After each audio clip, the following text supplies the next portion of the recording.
திருப்பத்தூர் மாவட்டம் வாணியம்பாடி அருகே மதுபோதையில் தாய் மற்றும் தங்கையை தவறாக பேசிய நண்பனை பீர் பாட்டிலால் குத்தி கொலை செய்த சம்பவம் பெரும் பரபரப்பை ஏற்படுத்தியுள்ளது. சுற்றுலா சென்றவர்களுக்கு இடையே ஏற்பட்ட வாக்குவாதம் கொலை வரை சென்றது ஏன்? திருப்பத்தூர் மாவட்டம் வாணியம்பாடி நகராட்சிக்குட்பட்ட ஜீவா நகர் பகுதியை சேர்ந்தவர் இஸ்தியாக் என்ற முன்னா. 24 வயதான முன்னா வாணியம்பாடியில் உள்ள டீக்கடையில் வேலை செய்து வந்துள்ளார். ஆண்டியப்பனூர் பகுதியில் உள்ள டீக்கடையில் வேலை செய்யக்கூடிய தாஜுதீன் மற்றும் அமர்சிங் ஆகியோர் முன்னாவின் நெருங்கிய நண்பர்கள்.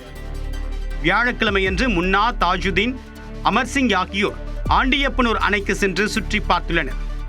மீண்டும் வாணியம்பாடிக்கு திரும்பும்போது மேல் நிம்மியம்பட்டு பகுதியில் உள்ள புளியந்தோப்பில் அமர்ந்து மூவரும் ஒன்றாக மது அருந்தியுள்ளனர். அப்போது முன்னா மது போதையில் தாஜுதீனின் தாய் மற்றும் தங்கை குறித்து அவதூறாக பேசியதாக கூறப்படுகிறது.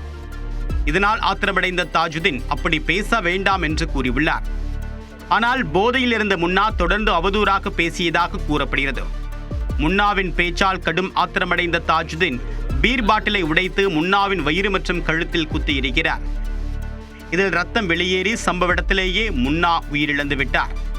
அதைத் தொடர்ந்து தாஜுதீன் மற்றும் அமர்சிங் இருவரும் வாணியம்பாடி சென்னாம்பேட்டை பகுதியில் உள்ள உறவினர் சபீர் வீட்டிற்கு சென்று நடந்ததை கூறியுள்ளனர். அதைத் தொடர்ந்து சபீர் இந்த கொலை சம்பவம் குறித்து வாணியம்பாடி நகர காவல்துறையிடம் தெரிவித்திருக்கிறார். போலீசார் முன்னாவின் உடலை மீட்டு உடற்கூறு ஆய்வுக்காக வேலூர் அரசு மருத்துவமனைக்கு அனுப்பி வைத்தனர். கொலை சம்பவம் நடைபெற்ற இடம் ஆலங்காயம் காவல் நிலையத்திற்கு உட்பட்டது என்பதால் தாஜுதீன் மற்றும் அமர்சிங்கை ஆலங்காயம் காவல்துறையினர் கைது செய்து அவர்களிடம் மேலும் விசாரணை மேற்கொண்டு வருகின்றனர்.